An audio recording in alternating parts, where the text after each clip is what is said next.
नमस्कार, उत्तराखंड की खबरों में आपका स्वागत है। मैं हूं आपके साथ आकाश सोनी और अब देखते हैं खबरें विस्तार से। आज से राजधानी देहरादून में वृहद टीकाकरण कार्यक्रम की शुरुआत हुई है। इस मौके पर स्वास्थ्य मंत्री डॉक्टर धन सिंह रावत, केंद्रीय रक्षा राज्य मंत्री अजय भट्ट और मुख्यमंत्री पुष्कर सिंह धामी उपस्थित रहे। इस मौके पर स्वास्थ्य मंत्री ने बताया कि आज इस कार्यक्रम के तहत प्रदेश भर में 2 लाख लोगों को वैक्सीन लगाई जाएगी। उन्होंने कहा कि अभी तक 78 लाख लोगों को वैक्सीन लग चुकी है, जिसके बाद देश वैक्सीन लगाने वाले 3 राज्यों में उत्तराखंड भी शामिल हो गया है। मैंने कहा कि जो दूसरी लहर आई, दूसरी लहर के जब आंकड़े आए, उसके बाद जो चीज़ें सामने आई, जिन लोगों को वैक्सीन की डोज लग गई थी, पहली डोज लगी हो दूसरी डोज लगी हो, वो सारे के सारे जो है थोड़ा बहुत माइनर उनको इफेक्ट हुआ और वो ठीक हो गए। लेकिन जिनको वैक्सीन नहीं लगी वो गंभीर अवस्था में आए और बहुत लोगों ने उसमें उस समय में भ्रम फैलाने का काम किया, कुछ पार्टियों ने भ्रम फैलाया, ये सभी के सामने है।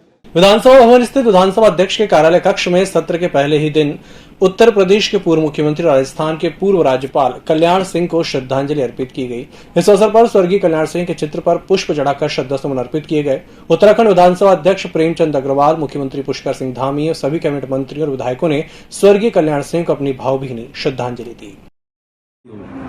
जो राष्ट्र भक्ति से लेके और राम भक्ति तक जिन्होंने अपना पूरा जीवन बिताया हो, ऐसे कल्याण सिंह जी को उनके जाने का हम सबको बहुत दुख है। पूरा कार्यकर्ता आज व्यथित है, बल्कि मैं कहूँ ये पूरा प्रदेश का नहीं, पूरा देश का एक एक व्यक्ति इस जननायक को आज अपनी अश्रुपूर्ण श्रद्धांजलि दे रहा है। उत्तराखंड विधानसभा के मानसून सत्र के पहले दिन जहां सदन में मात्र शोक प्रस्ताव ही लाया गया और सभी दिवंगत नेताओं को श्रद्धांजलि दी गई, वहीं इस अवसर पर विधानसभा में नेता प्रतिपक्ष प्रीतम सिंह ने मानसून सत्र को लेकर अपनी प्रतिक्रिया दी है। हमारी नेता प्रतिपक्ष डॉक्टर इंदिरा हृदयेश जी असमय हमारे बीच से चली गई। हमको जो संवेदनाएं आज सदन में सभी साथियों ने दी। हमारे दूसरे विधायक ओम गोपाल जी हैं, गोपाल राव जी हैं, वो भी असमय हमारे बीच से चले गए। और जो लोग हैं उनको सभी ने जो है संवेदनाएं जो है व्यक्त की और अपने राजनीतिक जीवन के अनुभव साझा किए कि किस तरीके से जो है हमारा अनुभव रहा है। तो आज किसी को क्या शिकायत होनी, आज तो सिर्फ जो संवेदनाएं व्यक्त की गई और जो व्यक्ति भी संवेदना व्यक्त करना चाह रहा था, अध्यक्ष जी ने सबको जो है समझ दिया। उत्तराखंड में आज से विधानसभा का मानसून सत्र शुरू हो गया है। ऐसे में आज अपनी विभिन्न मांगों को लेकर यूकेडी के कार्यकर्ताओं ने विधानसभा कूच किया। इस दौरान विधानसभा घेराव करने पहुंचे प्रदर्शनकारियों को पुलिस ने रिस्पना पुल के पास लगे बैरिकेडिंग पर रोक लिया, जहां प्रदर्शनकारियों और पुलिस में काफी नोकझोंक हुई। दोपहर करीब 1 बजे रिस्पना पुल के पास पहुंच उग्रांत के कार्यकर्ताओं को पुलिस ने बैरिकेडिंग लगाकर रोक दिया। इस दौरान कार्यकर्ताओं ने बैरिकेडिंग पर चढ़कर उसे पार करने की भी कोशिश की, जिसके बाद नारेबाजी करते हुए उग्रांत के कार्यकर्ता सड़क पर ही बैठ गए। प्रदर्शनकारियों ने चेतावनी दी कि जल्द सरकार की ओर से हमारी मांगों को पूरा नहीं किया गया तो उग्रांत के 50,000 कार्यकर्ता उग्र आंदोलन करेंगे। बोर्ड को बंद किया जाए, पुलिस ग्रेड पे लागू किया जाए, कानून को लागू किया जाए। अगर ये बातें नहीं मानेंगे, हर बात में जिसको लेकर के सरकार कमेटी बनाने की बात करती है, उपनल को लेकर कमेटी बनाने की बात करती है, कानून को लेकर कमेटी बनाने की बात करती है, बात देवस्थानम बोर्ड को भंग करने की बात करते हैं तो कमेटी बनाने की बात करते हैं। हमारा ये कहना है कि इस बार कमेटी राज और नहीं चलने वाला, ये चला चलेगी महिला है। कांग्रेस प्रदेश अध्यक्ष बनने के बाद पहली बार रुद्रप्रयाग पहुंचे गणेश गोदयाल ने ऋषिकेश कर्णप्रयाग रेल लाइन निर्माण को लेकर बड़ा बयान दिया है। उन्होंने कहा कि ऋषिकेश कर्णप्रयाग रेल लाइन निर्माण की योजना कांग्रेस ने ममता बनर्जी के रेल मंत्री रहते हुए प्रारंभ की थी। आज बीजेपी की राज्य की सरकार इसमें हस्तक्षेप कर केवल भाजपाइयों को इसमें ठेके दिलवाने के लिए फैसिलिटेटर का कार्य कर रही है। ये रेल लाइन का काम कर्णप्रयाग तक जारी है, ये कांग्रेस की सरकार ने स्वीकृत किया। पूर्व में जब यूपीए 2 की सरकार थी और उस समय ममता बनर्जी रेल मंत्री थी, उस समय ये कार्य प्रारंभ हुआ, ये कार्य शुरू हुआ।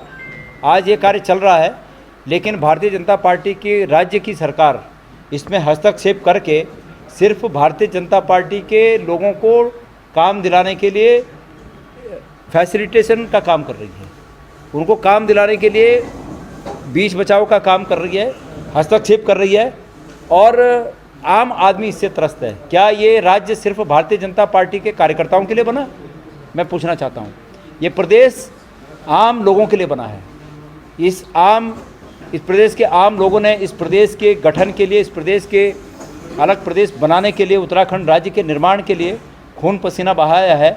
और अब अगर सरकारें इस प्रकार सिर्फ अपने राजनीतिक सहयोगियों के लिए ही अगर इस प्रदेश का उपयोग करेंगी, उपभोग करेंगी यहाँ के संसाधनों का, तो ये हमारे आम लोगों के साथ अन्याय है।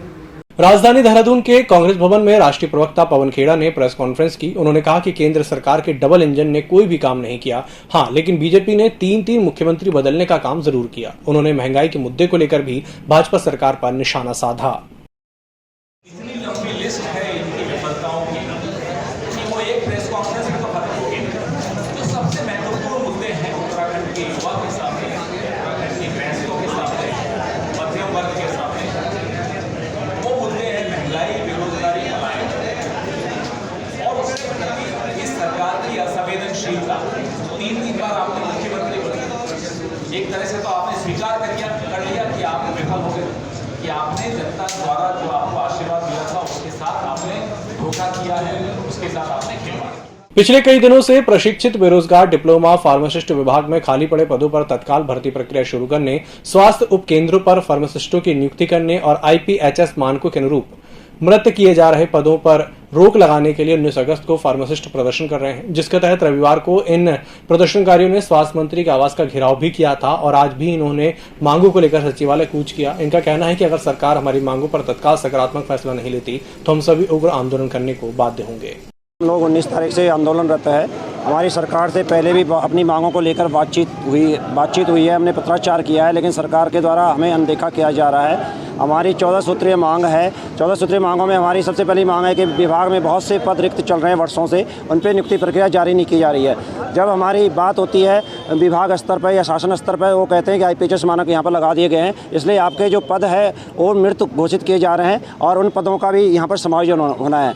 तो हमारी सरकार से यही मांग है कि उन पदों पर नियुक्ति जारी करें और जो IPHS मानक है हमारे संवर्ग में हमें मंजूर नहीं है। यदि हमारी ये मांगें पूरी नहीं की जाती है तो हमें, अभी तो हम ये आंदोलन कर रहे हैं, इसके बाद उग्र आंदोलन होने वाला है, क्योंकि 21,000 बेरोजगार प्रशिक्षित फार्मासिस्ट पूरे उत्तराखंड में पंजीकृत है। यदि ऐसा होता है तो उन सबका भविष्य अंधकारमय हो जाएगा। जोशीमठ मलारी तिब्बत बॉर्डर को जोड़ने वाली सड़क के पिछले 2 सप्ताह से तमक मरकोड़ा में बाधित होने के चलते सीमांत नीति घाटी का संपर्क शेष भारत से कटा हुआ है। जिला आपदा प्रबंधन चमोली के अलावा अधिकारी भी मौके पर स्थिति पर नजर रखे हुए हैं। घाटी के दर्जनों ऋतु प्रवासी ग्रीष्मकालीन गांवों का जनजीवन बुरी तरह प्रभावित हो चुका है। वहीं बंद नीति बॉर्डर रोड को लेकर केंद्रीय रक्षा और पर्यटन राज्य मंत्री अजय भट्ट ने भी उत्तराखंड के मुख्य सचिव सुखबीर सिंह संधू से फोन पर वार्ता की है और घाटी के लोगों को मलारी मोटर मार्ग बंद होने से हो रही परेशानी पर हर संभव मदद देने का आश्वासन दिया है। इस बुलेटिन में फिलहाल इतना ही। इसी के साथ मुझे दीजिए इजाजत। नमस्कार।